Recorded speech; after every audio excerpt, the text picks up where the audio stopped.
세상을 연결하는 뉴스브리지입니다. 이 K컬처가 전 세계에서 주목받는 가운데 일부 연예인들이 설립한 1인 기획사가 미등록 상태로 불법 운영된 사실이 드러난 논란입니다. 특히 최근 톱스타들을 중심으로 1인 기획사 설립이 늘고 있는데요. 어떤 문제가 있는지 동아방송예술대학 심희철 교수와 구조적인 문제를 짚어봅니다. 교수님 어서 오세요. 예, 안녕하세요.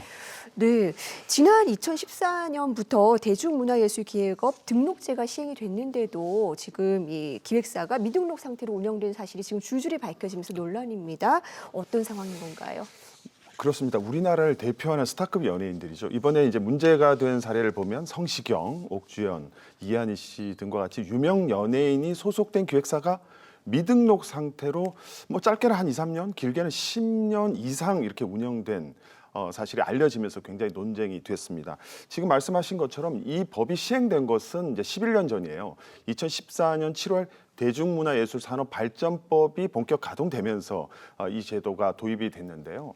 이 법의 시행 목적을 보면 연예인의 권익 보호라든지 그 당시에 여러 가지 불공정 관행들이 좀 많이 있었잖아요. 그것을 개선하기 위해서 이렇게 이제 만들어졌는데 크게 두 가지의 시스템이 만들어졌어요. 첫 번째, 표준 계약서가 만들어져서 기획사와의 계약을 공정하게 하라는 취지. 두 번째는 누구나 할 수 있었던 신고제에서 법적인 등록제로 전환이 되면서 법정 교육도 받아야 되고 등록증까지 딱 받아야 되는 상황이거든요. 그래서 지금 매달 신규 업체들이 등록되고 있는데 지금 5,724개의 업체가 등록돼서 이제 활동하고 있는데 이번 소식은 저도 좀 충격적이다 이렇게 생각을 합니다. 네, 그렇군요. 이 대중문화예술산업발전법 용어가 좀 생소한데 어떤 의미입니까? 보통 이제 엔터테인먼트 또 연예인 이런 얘기를 많이 하는데 법적으로는 대중문화예술 이렇게 특화해서 얘기를 하고 있어요. 기존에 뭐 연극이라든지 클래식 음악 또 전통 문화는 문화예술이잖아요. 여기에 대중이라는 글자를 딱 붙여서 어떻게 좀 특화를 했다 이렇게 볼 수가 있습니다.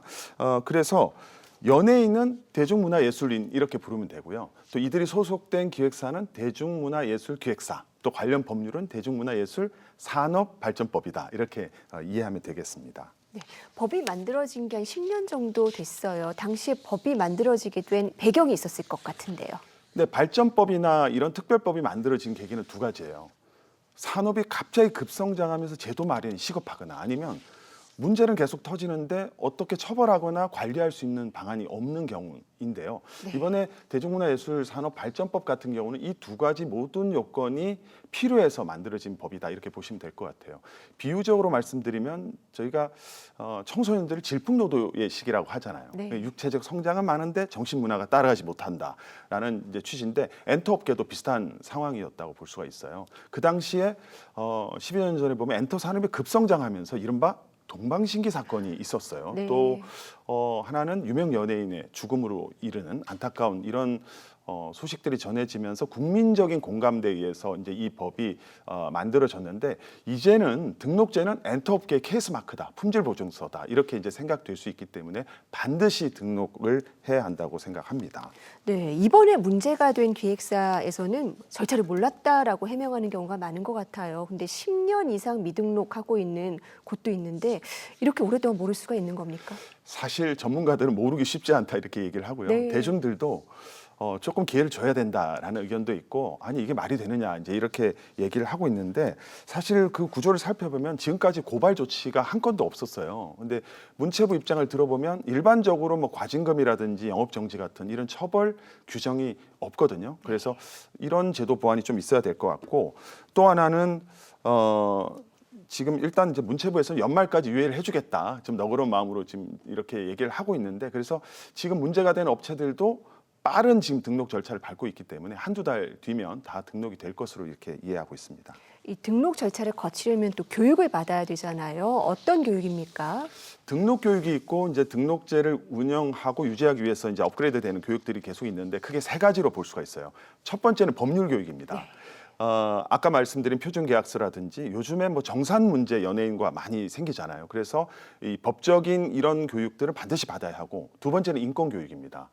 연예인들의 나이가 점점 어려지기 때문에 대부분 청소년들이 많잖아요. 그러니까 수면이라든지 뭐 또 학습권이라든지 네. 또 성인지 감수성이라든지 이런 교육들은 기획사에서 반드시 받아야 된다 이렇게 볼 수 있고, 세 번째는 이제 직무 교육이에요. 엔터 업계가 만만치 않거든요. 그래서 전문적인 직무 교육을 통해서 이제 교육을 받아야 되는데, 사실 의무 교육이라고 생각할 수 있지만 저는 이제 권리 교육이자 기회라고 봅니다. 대부분 생기는 갈등이나 리스크가 패턴이 비슷하거든요. 그래서 예방 주사를 맞는다라는 측면에서 좀 접근해 주시면 좋은 계기가 될 수 있다 이렇게 생각을 합니다. 네, 여러 가지 절차도 있고 교육도 있지만 앞으로 보완할 점도 있을 것 같습니다.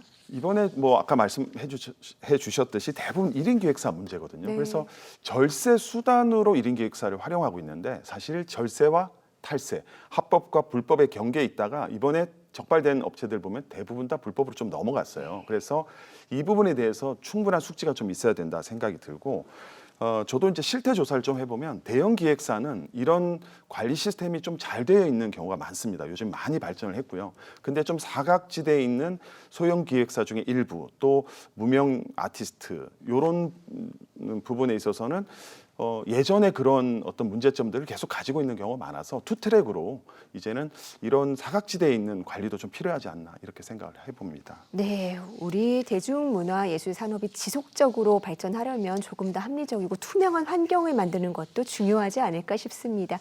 교수님, 오늘 말씀 여기까지 듣겠습니다. 감사합니다. 네, 고맙습니다.